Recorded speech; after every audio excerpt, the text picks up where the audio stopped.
Hello students, welcome back to the class. So the last class we have discussed about anti-defection law. We have discussed what is meant by defection. If one person from one party joins in another party for his benefits and cause insecurity to the previous party, so that is called as defection. So that's why the parliament has set up the anti-defection law, and 1985, this is a period in which 52nd amendment, according to 52nd amendment 1985, the first defection law was made. Okay, we will discuss about defection, some other important features. Now next come to the point. According to 52nd amendment act 1985, the person will be disqualified if they join from one party to another party. Defection means to control this point only. The law was created, and that is called as anti-defection law. To control what? To control one person to join from one party to another party. To control this movement, the anti-defection law was made. This amendment was popularly called as anti-defection law, and this act further strengthened the 91st amendment 2003. So according to which what happened, government made a rule that if one third of the people, if they wanted to join in any other party, okay, here I am writing, if suppose if here one third of the people, if they wanted to join in other party, then if one third of the members, one third in the sense how much it will be, 33%. Suppose if 33% of the members, if they wanted to join in any other party, they can join. Okay, then that anti-defection law is not applicable for them. If one person will join in another party, then anti-defection law will be applicable.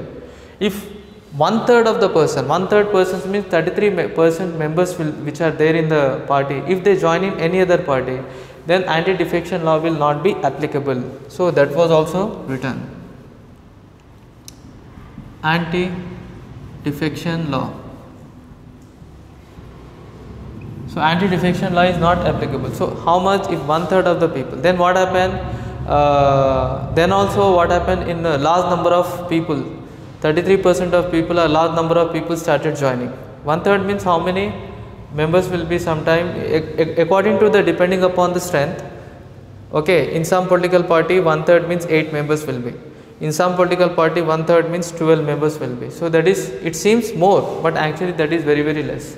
So after creating this law that one third of the members, if they join from one party to another party, anti-defection law will not be applicable.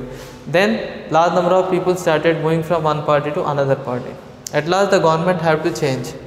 So government, what they have changed, according to 91st amendment act 2003, the government made one more rule. That is only the amendment. In this amendment the government have made a rule that if one third of the members are joining from one party to another party, then also anti-defection law will be applicable. Before, what the government made a rule, parliament has made, in parliament the rule was made that if one members are joined from one party to another party, anti-defection law will be applicable. Later the government said that parliament amended, one more law was created that if one third means 33% members, if they join, then the anti-defection law is not applicable. Okay, then what happened? Then the law was started exploiting. So large number of people started migrating from one party to another party. Recently, if you see that in Madhya Pradesh, if you see recently, 22 MLAs from one party, 22 MLAs from one party, they have joined in other party.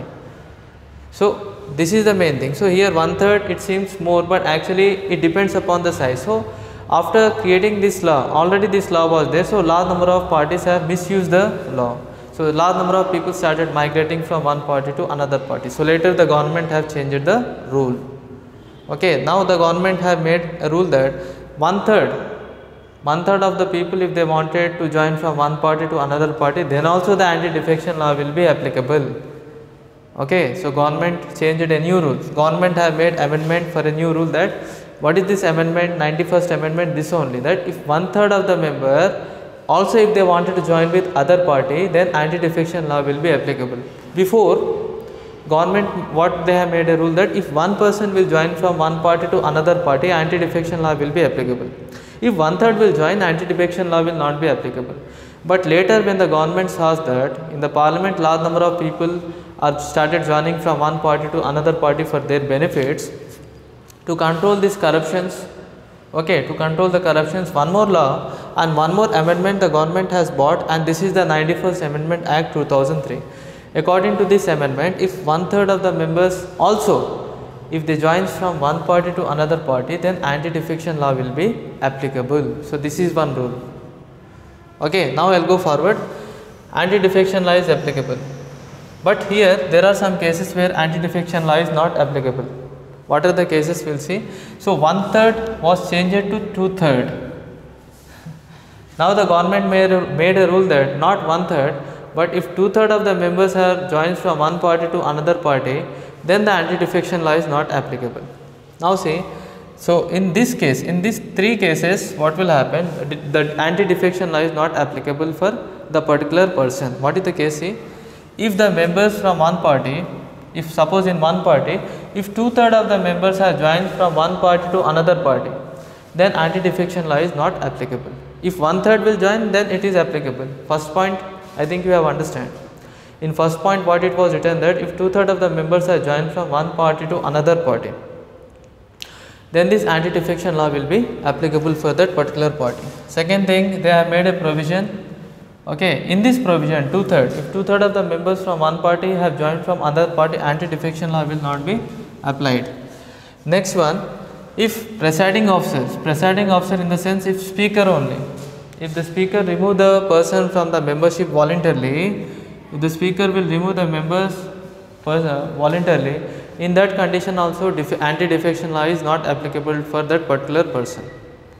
For example, speaker voluntarily have removed a person from that party, voluntarily the speaker have a power to take the action. Okay, so if the speaker have voluntarily removed the person, in that condition anti-defection law will not be applicable for the person. Why? Because he was not removed by himself, he was removed by presiding officer speaker. If speaker will remove the member, in that condition also anti-defection law will not be applicable. So in two cases the anti-defection law is not applicable. First case is what? In first case, if from one party, if 2/3 of the members are joined from one party to another party, then in that case anti-defection law is not applicable. If the speaker, presiding officer, if he remove the person, then also the anti-defection law will not be applicable for the particular person. One more exception is if the party itself, so for example the particular party itself remove the member from the membership, then also the anti-defection law will not be applicable for that person. This is also one point. Fourth point. Next one, see, anti-defection law, if speaker has a power to decide the authority and disqualified a person. Speaker has right, children. Who has right in Lok Sabha? When you are saying the presiding officer of Lok Sabha is speaker, speaker only will conduct the meeting. Speaker mainly will be appointed by the member of Lok Sabha only. Presiding officer of Rajya Sabha is vice president. We have seen speaker has a power, speaker has a authority to take the action and to make the disqualified person, whether the person should be qualified or disqualified, to take the action upon the particular person who has a right. The speaker has only right. The speaker can take the action upon the particular person. So that authority, that power is only under the control of speaker only. Next point, if you see why the anti-defection law was made, there are many reasons are there to control the political defection. Okay, most of the political defection means same thing. When one person joins from other party for their benefits, for their political benefits, sometime one person will join in other party. That is called as defections. Because of stability. Actually, if the defections will come, there will be no stability. So anti-defection law was mainly created to bring stability in the political system. They wanted to bring stability in the parliament and political system, and that's why anti-defection law was made. And one more reason is to prevent corruptions. Corruption is a main reason. Why the people are defecting? Because of some benefits. That benefits are nothing but corruptions only. So to prevent all these corruptions, the defection law, anti-defection law was made in the parliament. So what we have discussed here, we have discussed that according to 52nd Amendment 1985, if one person joins from one party to another party, then that party, that person will be disqualified from the member of parliament and state legislative assembly. This is one point. So this law, the law which was made in 52nd Amendment 1985, the law which was created, that is called as anti-defection law. And further, this law was strengthened in 91st amendment. This law was strengthened in 2003. So this was added in 10th schedule. So this defection was completely added in 10th schedule. So what are the other character of defection? If you see, one character of defection is, first they made a rule that if one person joins from one party to another party, so actions will be taken and he will be removed from the member of parliament or legislative assembly. But 1/3 of the member from one party, if they joins in other party, then no action will be applicable, no anti-defection law will be applicable for this person. But later in 2003 the government made some changes that if even though from one party, if 1/3 of the members will join from one party to another party, then also that will be considered and comes under anti-defection law. Okay. So government have increased that 1/3 to 2/3. In the sense, if 2/3 members will join from one party to another party, then anti-defection law will not be applicable. So here we have seen what are the main exceptions when the defection law is not applicable. If one party, so for example in one party 2/3 of the members are joined from other party, then defection law will not be applicable.